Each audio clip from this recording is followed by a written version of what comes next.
prime Eagle. Peacemaker Season 2 Episode 5 was solid, though not the strongest of the season so far. Still, the story is moving forward in exciting ways. One of the coolest parts is how Rick Flag Jr., who was a character we only saw in the Suicide Squad movies, continues to play such a major role. His death remains the emotional core of the season's conflict, and Episode 5 leans heavily into that. The episode begins with Rick Flag Jr.'s funeral, before jumping right back to where Episode 4 left off, with Harcourt and Peacemaker meeting up. Rick Flag Sr., who is with Argus agents, arrive to the same location to detain Chris. Harcourt is tempted by the chance to regain a government position, so she agrees to the setup, but warns Chris in advance that he's walking into an ambush. When Chris shows up, he only wants to know one thing, which is if Harcourt ever felt anything for him. She coldly says no, explaining that she can't forgive him for killing Rick Flag Jr. Moments later, Argus agents rush Peacemaker, but he resists until Harcourt herself takes him down by choking him unconscious. At Argus HQ, Flag Sr. finally gets what he's been waiting for, which is the chance to beat Chris until he's bloodied and broken. But behind the scenes, Harcourt instructs John to officially log Chris's arrest into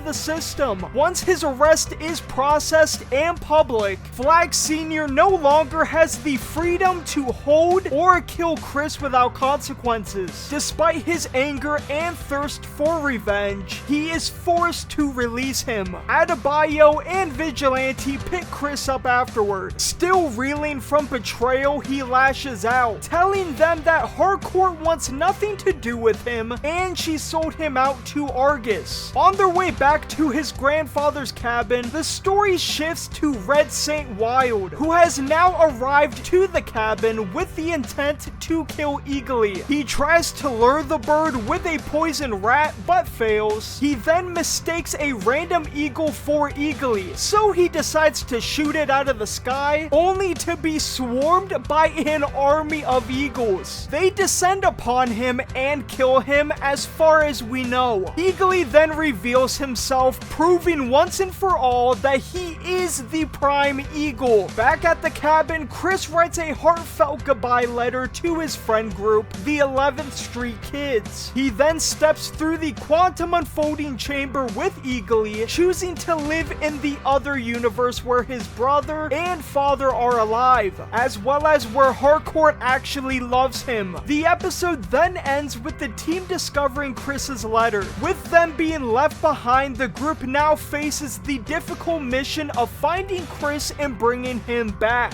For what this episode was, I had fun with it, and I'd say it deserves a solid 7 out of 10.